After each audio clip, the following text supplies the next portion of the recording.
Voy a pedir a mis invitados que vayan pasando y se vayan sentando.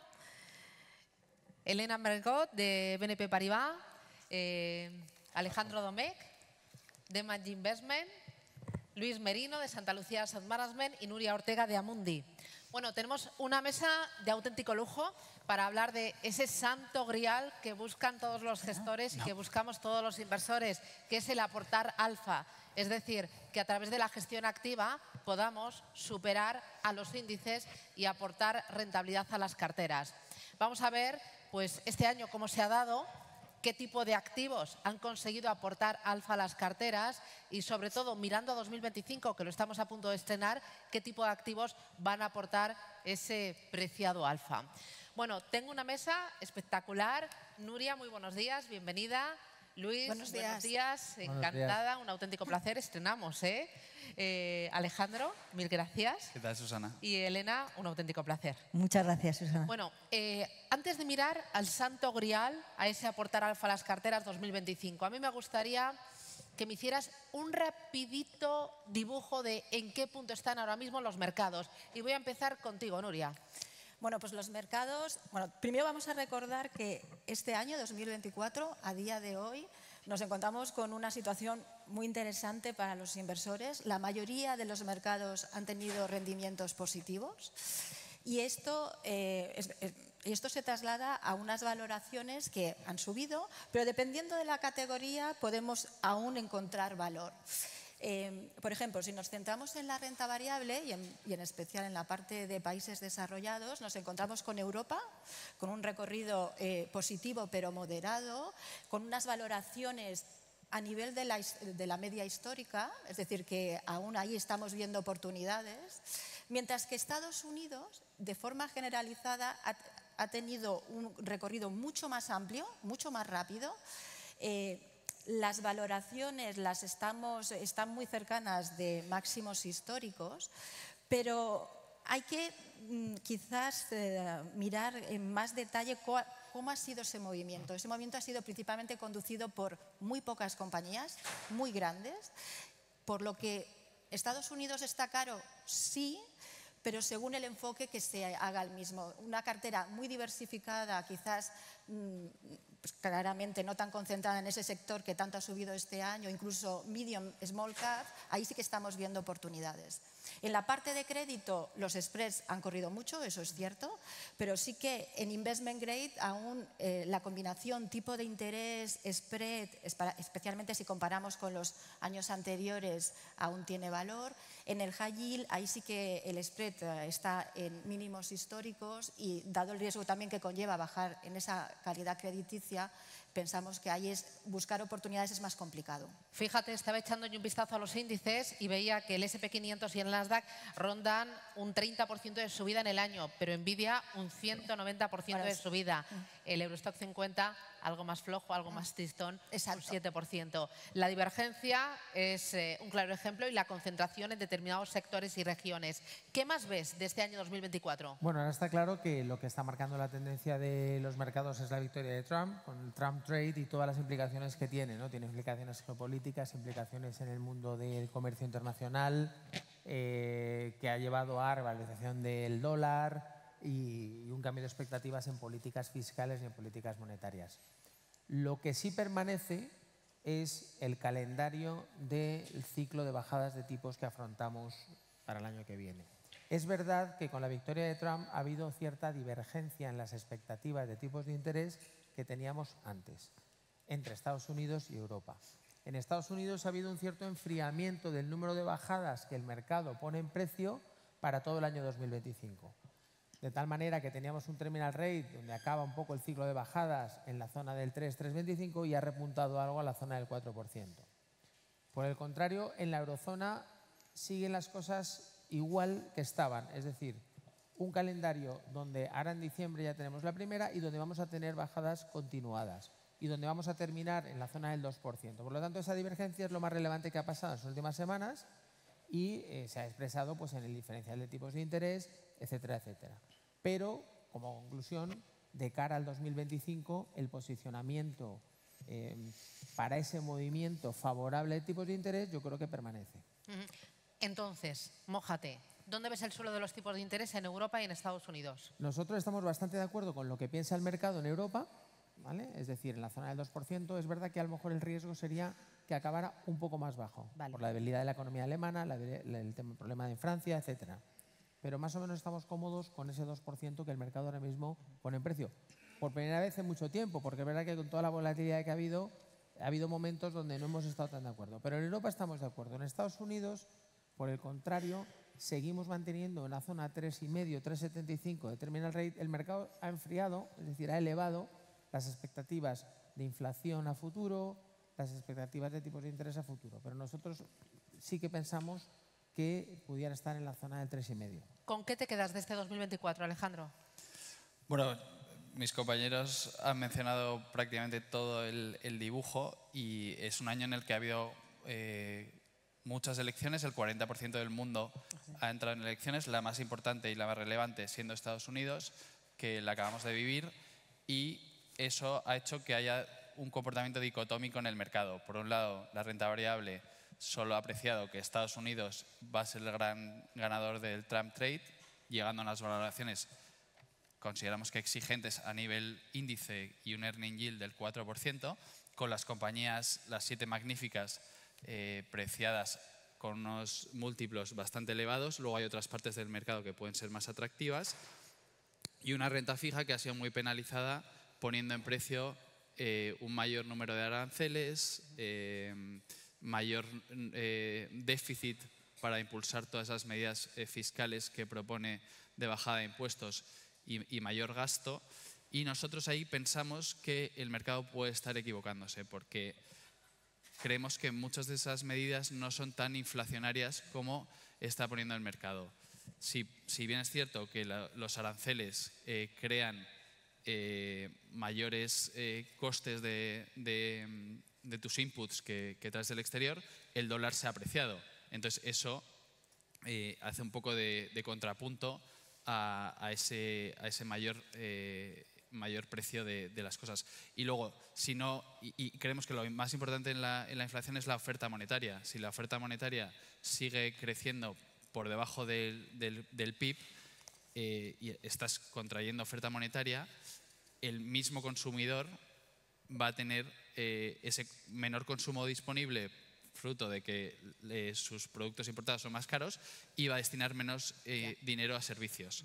También las rentas son el 40% de la inflación y las rentas de los alquileres inmobiliarios, y eso está a la baja. Bueno, sé que quieres que seamos breves, esto da mucho para lo que hablar, pero creo que básicamente es esa dicotomía entre Estados Unidos como ganador en equity y la renta fija haciéndolo mal. Creemos que ahí se generan oportunidades. Bueno, el tema geopolítico es muy importante por las elecciones. Ojo, porque en enero tendremos también elecciones en Alemania y bueno, está ahí la guerra Ucrania y Rusia.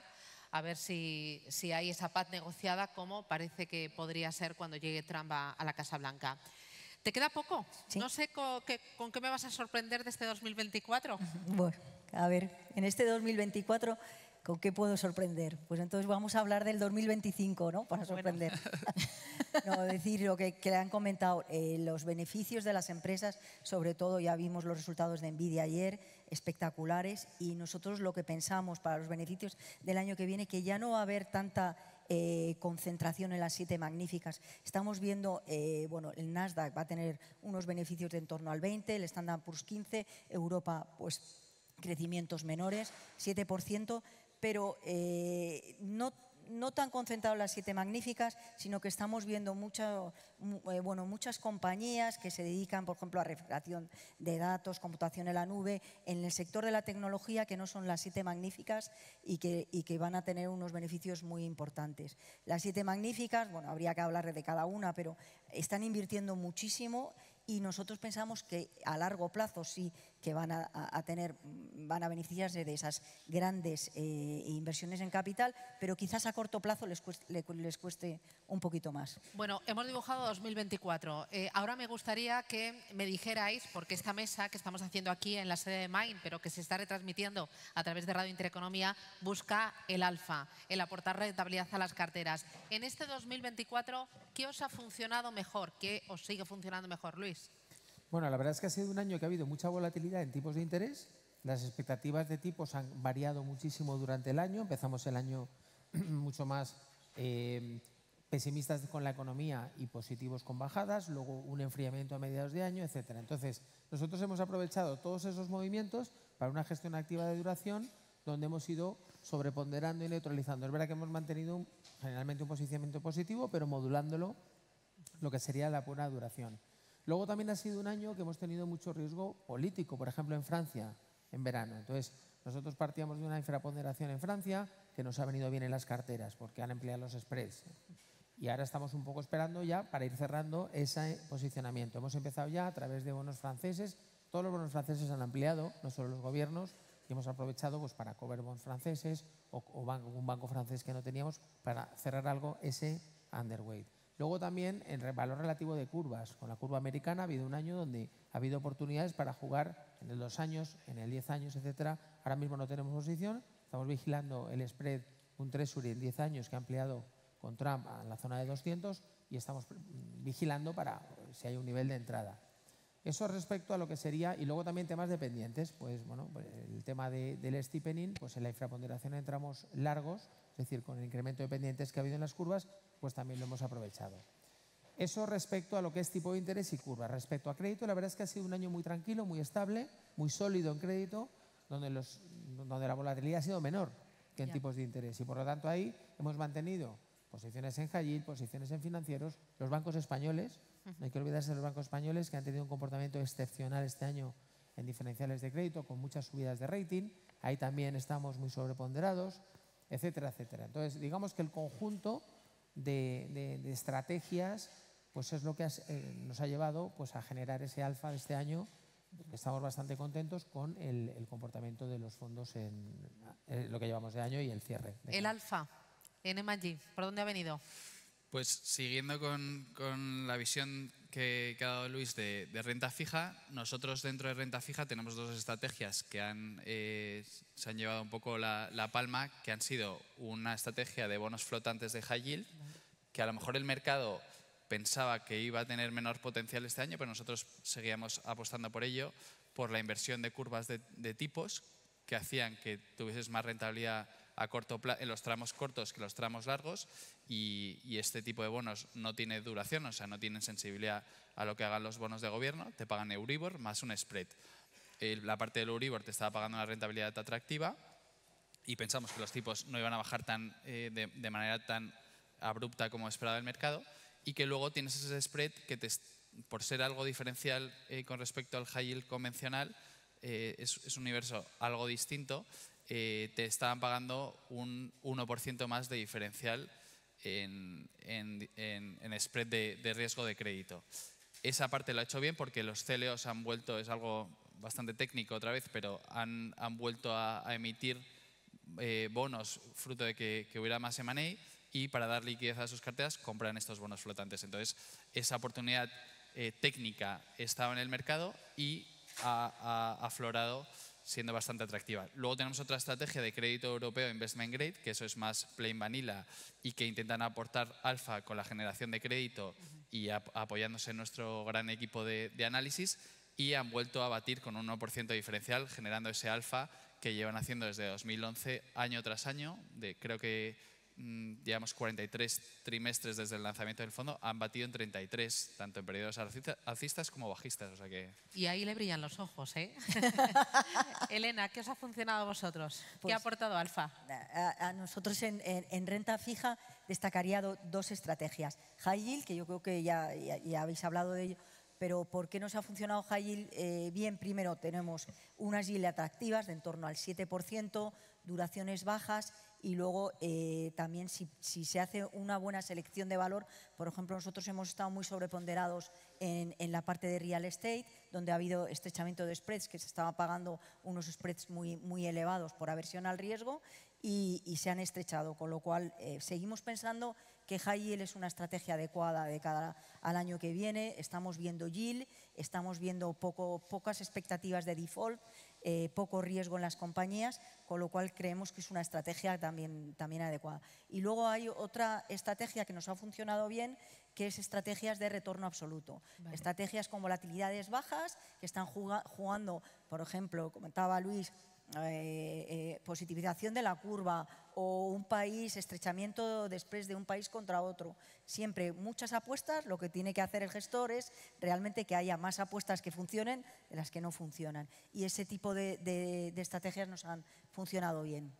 Veo mucha gestión activa, veo carteras diversificadas, veo también una apuesta global. Por la parte de Amundi, ¿qué me enseñas? Pues mira, yo por la parte de Amundi voy a seguir hablando de crédito, pero en la parte de alternativos, ya que yo soy la responsable de alternativos y tengo una cierta debilidad por una de nuestras estrategias, que está centrada en crédito europeo. Combina corporativos con financieros, puede llegar hasta B-, es decir, que puede llegar hasta high yield, pero con niveles en la parte alta de high yield. Y es como, ¿cómo decirte, Susana? Es como la típica chaqueta de fondo de armario que te la puedes poner para venir a la conferencia o para salir a tomar una copa con las amigas. Es decir, que puede adaptarse fácilmente a diferentes contextos. Pues eso es nuestra estrategia de crédito flexible. Y eso es gracias a que tiene un proceso de inversión muy ágil, muy dinámico. Vale. Los equipos de gestión tienen mucha experiencia, tienen instrumentos adecuados para poder adaptar la cartera de forma eficiente y modular su exposición a crédito y su exposición a tipos en función del contexto de mercado, con un objetivo claro que es generar alfa y proteger capital. Cuando digo proteger capital, por supuesto, no es capital garantizado. Entonces, por ejemplo, este año es verdad que ha sido un año favorable para el crédito. Hemos tenido rendimientos de doble dígito con una volatilidad muy moderada, es decir, binomio riesgo-rendimiento muy interesante. Pero lo que a mí me gustaría destacar es su comportamiento en momentos mucho más difíciles, como fueron durante el COVID o durante el 2022, en donde esta estrategia demostró en esas situaciones que es capaz de navegar, ¿no?, esas turbulencias de una forma mucho más sólida que la media de mercado. Voy a hacer ahora una rondita muy rápida. ¿Hay alguna otra cosa que haya metido ahí un punch a las carteras este año 2024? Sí, pues nosotros en equity, también siguiendo con la temática del alfa, tenemos estrategias que se cobran ese fee extra sobre los gestores pasivos y que han vuelto a aportar alfa teniendo rendimientos que superan a sus índices tanto a 3, 5, 10 años.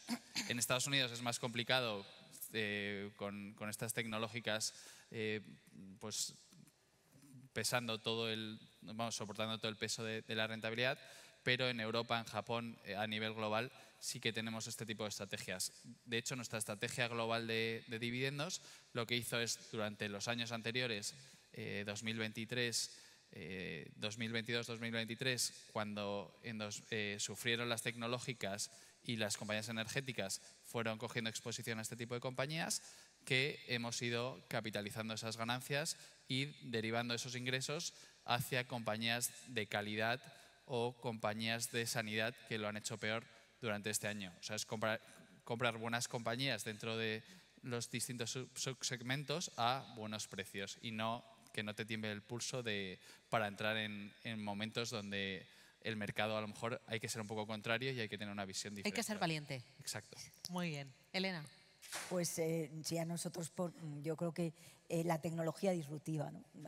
Nuestros fondos temáticos que invierten en tecnología disruptiva, que no solo son las 7 magníficas, sino que hay tecnología disruptiva en muchos sectores y en muchas compañías, pues ha sido el claro ganador dentro de la renta variable. Luego también ha habido buenas rentabilidades en el sector de la sanidad, que también, bueno, pues prevemos muchas fusiones y adquisiciones porque hay mucho cash, y también, por ejemplo, en un fondo como el de agua, que son un perfil más mixto, ¿no? Defensivo cíclico, pues también unas rentabilidades pues yo creo que muy atractivas. Otra idea. ¿Qué más ha aportado ahí Alfa a las carteras? No hemos comentado antes la parte de asset allocation de renta variable. Estados Unidos ha aportado, lógicamente, mucho valor relativo y la parte de emergentes a principios de años, que también recuperó bastante. Eso respecto a la parte de renta variable. La parte de renta fija, como hemos comentado, diferentes clases de activo. Yo destacaría también subordinados financieros, que no hemos comentado anteriormente, y banca periférica en general, como nichos donde yo creo que han sido los que más valor añadido han aportado a nivel de clases de activo concretas en las carteras. Nuria. Pues en Amundi hemos visto valor también en la construcción de carteras de renta variable europea, centradas en compañías con una política de dividendos muy activa, que lo que le permite al inversor es tener una cartera con unas valoraciones muy razonables, estar invertido en empresas de calidad, con una volatilidad inferior a la del mercado medio, y a la vez tener 2 fuentes de rendimiento, la propia de capitalización y la del dividendo, que en algún caso a algún cliente le puede interesar recibir esa liquidez sin tener la necesidad de deshacer la posición en lo que es la compañía en sí. Además, históricamente lo que se observa es que estas tasas de dividendo crecen a medida que crece la inflación, así que es otra forma a la vez de protegerse ante escenarios de inflación. Vale, hemos mirado a 2024, lo que ha aportado Alfa a las carteras, pero 2024 está a punto de terminar y muchos quieren ya cerrar el año, echar la persiana y que virgencita me quede como esté. Pensando en 2025, ¿qué es lo que me interesa? ¿Qué es lo que va a aportar Alfa a las carteras? ¿Qué es lo que va a permitir que las carteras consigan rentabilidad y que superan a los índices? Elena, ¿te ha tocado a ti? Sí, 2025. Pues, a ver, excepto pensamos que va a haber riesgo geopolítico, pero eso, como no podemos controlarlo, pues vamos a pensar, ¿no?, qué es lo que va a aportar valor.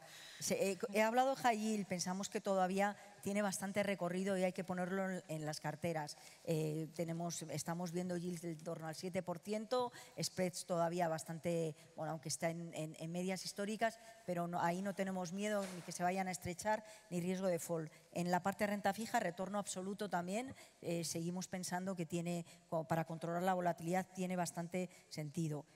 Y la parte de renta variable, pues he hablado ya de la inteligencia artificial, está presente en muchos sectores. En todos los sectores. Muchas compañías fuera de las 7 magníficas que están, bueno, por ejemplo, compañías de verificación de datos, pero dentro de, por ejemplo, los semiconductores, todas las empresas de materiales, con lo cual interviene toda la cadena, ¿no?, de valor.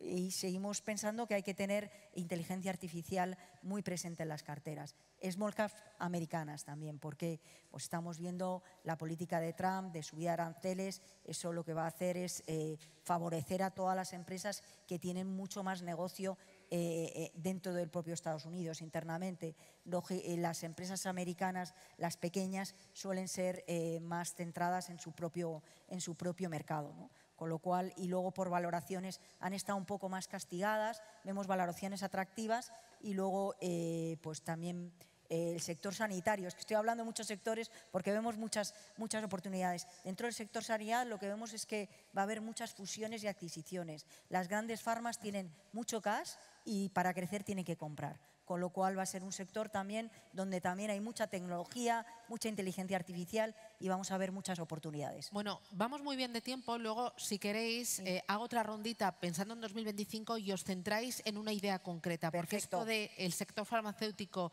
impulsado por movimientos corporativos, la música me suena. En Amundi, pensando en 2025, ¿dónde vamos a encontrar valor?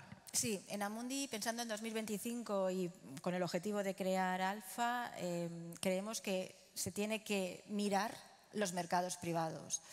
De hecho, en Amundi Real Assets, que es el departamento especializado en mercados privados, en Amundi hizo una adquisición de Alpha Associates a principio de año. Es decir, que realmente hay una idea de que ahí hay real valor para el inversor. ¿Por qué? Primero porque sabemos que los mercados privados, los mercados no cotizados, son una parte muy importante de lo que es la economía real. El otro día hablando con mi gestor me comentaba que en Europa el 90% de las empresas son no cotizadas. ¿Eso qué significa? Significa que el acceder a los mercados privados implica acceder a un número de oportunidades de inversión y por tanto de alfa enorme, ingente, desde proyectos eólicos, de poder invertir en compañías que están en un proceso de crecimiento pero aún no han salido, real estate, es decir, que realmente hay muchas oportunidades y por lo tanto mucha posibilidad de creación de alfa. Por otro lado, nos encontramos que los mercados, si miramos históricamente, los mercados privados han sido capaces de batir a los mercados cotizados o públicos. Nosotros llamamos esa diferencia a la prima de iliquidez, ¿de acuerdo? Es cierto de que desde un punto de vista de rendimiento lo baten, incluso con menor volatilidad, y lo explicamos por la prima de liquidez, con lo cual es muy importante que el inversor cuando decida participar en estos mercados tenga un horizonte de inversión a largo plazo. Y el otro tema que para nosotros es importante es que los mercados privados funcionan de forma muy diferente a los cotizados. Cuando un gestor entra en una empresa dentro de un private equity, entra con una visión a largo plazo, estratégica. No está obsesionado por los resultados de este año y eso hace que tanto el desarrollo de la empresa, el potencial valor pueda ser mucho más grande, ¿no? Entonces, para nosotros los mercados privados es algo a tener en las carteras. Es algo que hemos visto mucho entre clientes como fondos de pensiones y compañías de seguro, pero últimamente, gracias al cambio legislativo, se está ampliando lo que es la base de clientes de este mercado.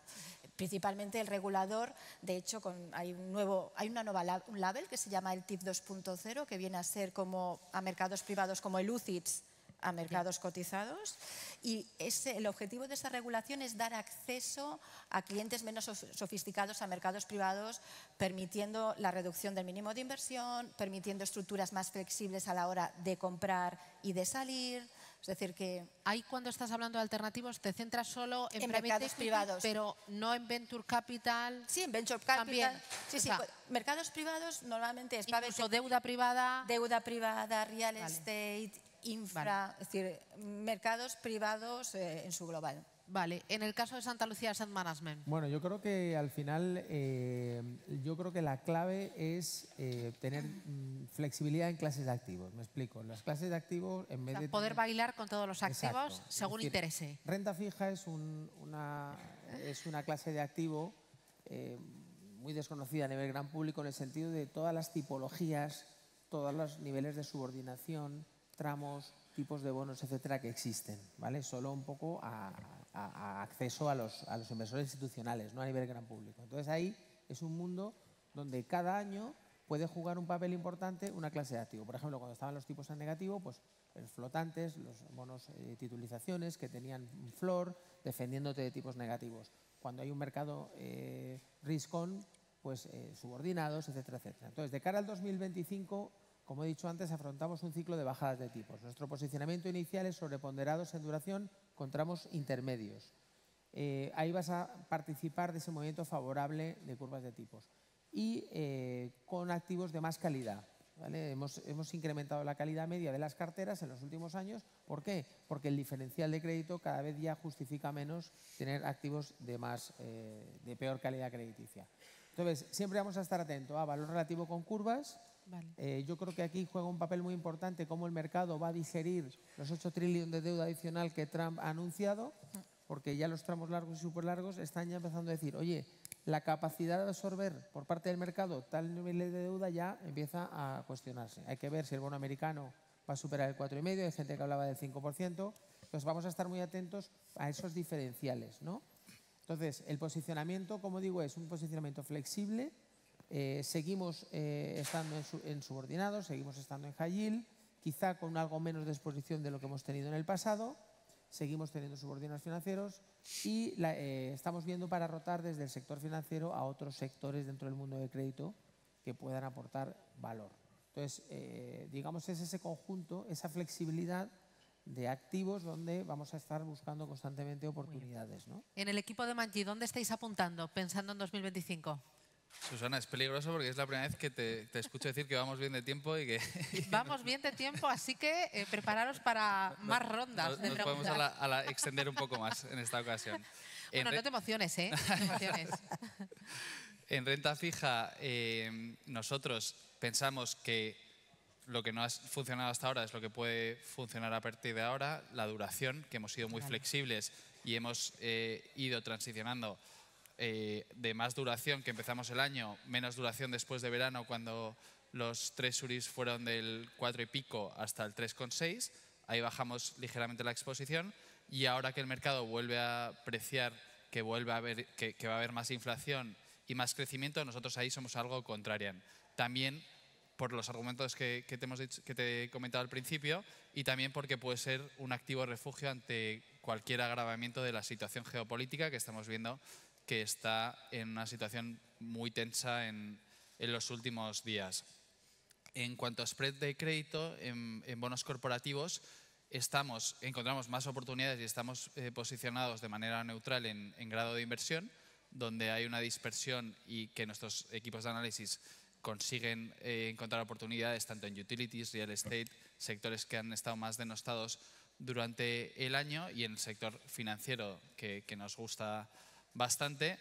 Y en high yield tenemos una exposición muy baja y creemos que el aportar alfa también es, en algunas situaciones, no estar en algún activo. Ahí diferimos un poco con esto da para con debate, BNP, ¿eh? que también te gusta, sé que te gusta el debate, pero nuestra visión es que los spreads están preciados para un escenario de defaults perfectos. Es verdad que, como decía Elena, que el total yield es muy atractivo, pero en esas estrategias flexibles que pueden coger la duración, la parte de bonos de gobierno que nos gusta y quitar a lo mejor quizás el spread de crédito en high yield, donde están poniendo en precio escenarios de default del 0,1% en Estados Unidos en un año que nosotros no creemos que vaya a haber unos defaults masivos, pero sí que los tipos sigan tan altos, pues ahoga algo la economía y los vemos más entre el 2,5% y el 3%. Entonces preferimos estar fuera de high yield.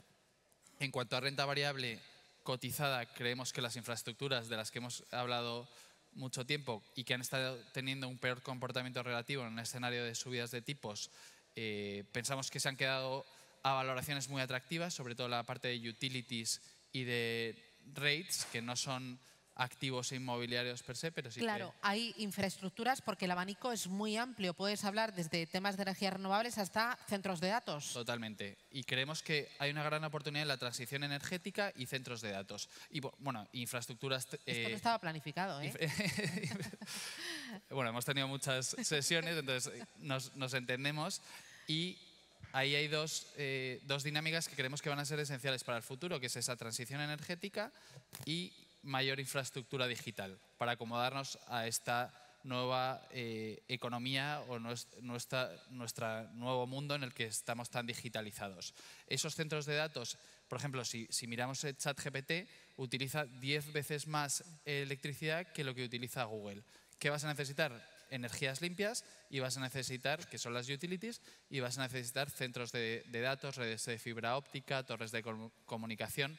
Todo eso, aparte de los tradicionales puertos, aeropuertos, lo incluye la infraestructura, que te está pagando actualmente un dividendo estable del 4%. Hay una gran resiliencia económica porque son compañías que proveen servicios que son fundamentales para nuestra economía, y creemos que estás comprando un activo de mucho futuro a muy buen precio.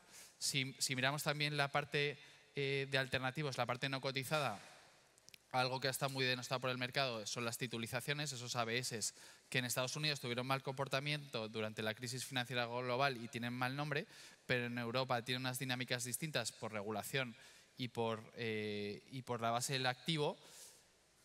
Está muy penalizado tenerlo en los balances de los planes de pensiones, pero creemos que por eso y porque necesita mucho mucha labor de análisis, ver todas esas líneas que tiene un ABS como subyacentes, tienen un spread superior a tramos del mismo rating de bonos cotizados. También su base inversora es más institucional, más de largo plazo, y creemos que ahí se genera una anomalía que te permite obtener mayores rentabilidades por ese desconocimiento del activo, donde nosotros tenemos... Vamos bien de tiempo, así que me va a dar para hacer 2 ronditas más. Enseguida os voy a preguntar qué es clave, dónde está la pócima mágica para aportar ese alfa a las carteras, para conseguir batir a los índices y tener a final de año una muy buena fotografía. Si hay algún secreto que me podéis desvelar antes de cerrar la mesa. Pero antes, me habéis dado ideas de inversión de cara al año 2025. Por ejemplo, me decías sector sanitario. Ahí también hablabas de posibles movimientos corporativos, pero también el sector sanitario es muy amplio, porque podemos estar hablando desde hospitales hasta tecnología médica, hasta temas de farma. Ahí, ¿dónde ponéis más el foco? No sé si es a lo grande o más Europa, más Estados Unidos. Sí, nosotros, el sector farma está en plena transformación también.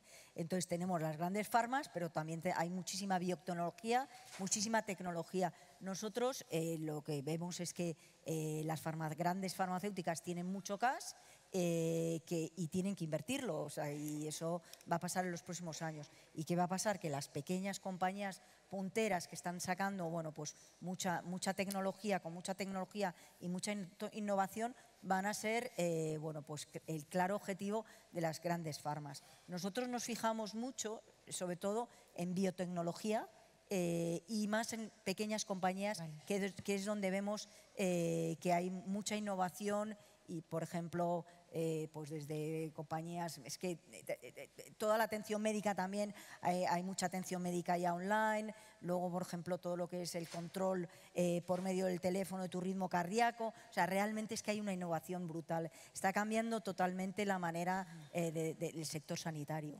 Tú hablabas de mercados privados, ahí también entiendo que hay segmentos dentro de los mercados privados que ahora están de moda. No sé si tema de tecnología, tema de agribusiness, tema de food tech, de edutech, o sea, ¿dónde? Es verdad que, como tú dices, los mercados privados son súper amplios. Por ejemplo, en deuda privada sí que estamos viendo mucho interés en todo lo que es la parte de agroalimentación. Claro. Es un sector que además se comprueba que es capaz de ser muy estables, especialmente en momentos de estrés de mercado, y además es un sector que en referencia al PIB de Europa representa el 15%, entonces es realmente importante, va a tener necesidades de financiación importantes y ahí lo estamos viendo, lo estamos enfocando vía deuda privada. En la parte de infraestructuras creemos que, bueno, es verdad que mercados privados es difícil hacer el timing, pero a día de hoy, con los tipos tal y como están, con todo el desarrollo focalizado para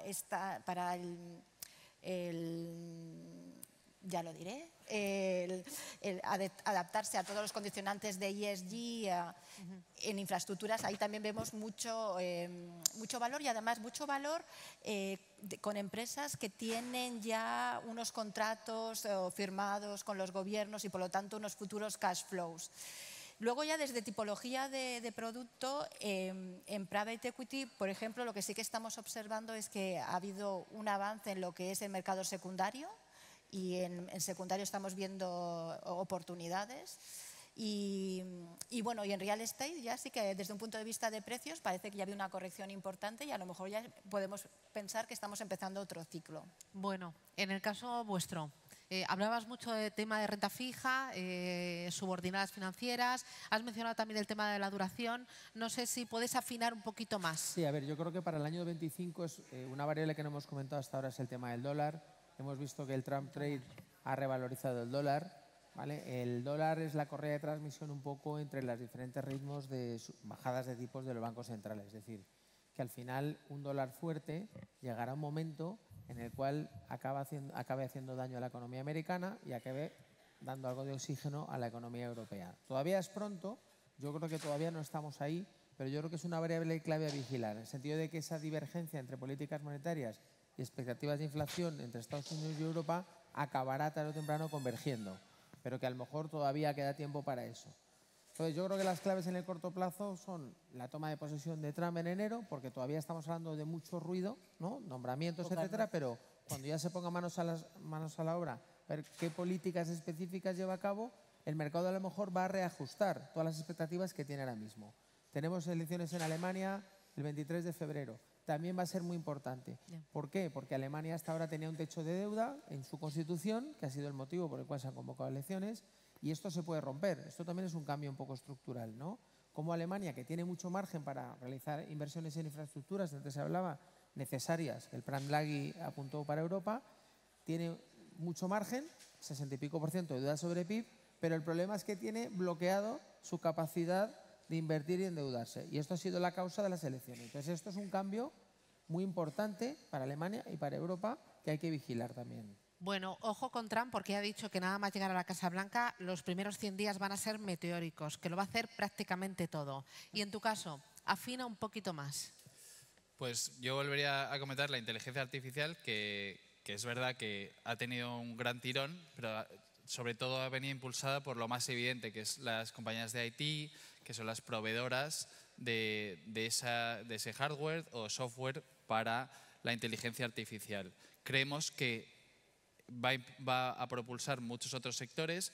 El CEO de Walmart el otro día dijo, pues para hacer esta tarea que acabamos de hacer, de reposicionar el producto, lo hemos hecho con 5 personas en vez de lo que habitualmente hubiese sido con 100. O va a cambiar dinámicas como compañías de compañías como Tesla, que originalmente ha vendido autos, pero puede llegar a ser un proveedor de software y vendérselo a otras compañías de autos o incluso a otros sectores, porque estamos viendo de lo que es capaz Elon Musk. Bueno, estamos dando en esta mesa ideas concretas y estamos aportando estrategias concretas de inversión y de aportar rentabilidad a las carteras, con Amundi, Santa Lucía Asset Management, Emanji Investment y con BNP Paribas Asset Management. Mesa de lujo, se está retransmitiendo esta mesa a través de la radio y a mí en la recta final, rondita rápida, me gustaría que me contéis cada uno de vosotros dónde está o si hay una pócima mágica para batir a los índices, si hay alguna cosita a la que yo me pueda agarrar de cara al año que viene. Una bola de cristal. Esto es como una bola de cristal. Comer y no engordar. ¿Hay algo que me lo asegure? Bueno, la verdad que es te lo compro. La verdad es que predecir los mercados es como imposible. Aquí, además, ronda rapidita, ¿eh? No os enrolléis. Pócima mágica. Pócima mágica, desde Amundi nosotros realmente lo que pensamos que puede funcionar para poder navegar los mercados, dadas las sorpresas que nos acostumbran a dar, es la diversificación. Vale. No es nada nuevo, es verdad que es, ¿no? Ya lo decían nuestros padres, eso no hay que poner todos los huevos en la misma cesta, pero sí que es cierto que últimamente lo que hemos visto es una evolución en cómo ejecutar esa diversificación. Tradicionalmente era renta fija, renta variable y poco más. Cada vez más ha ido viendo más posibilidades y ahora, por ejemplo, dado la evolución de los mercados financieros, pues hay otro elemento que se puede introducir en las carteras, como son los alternativos.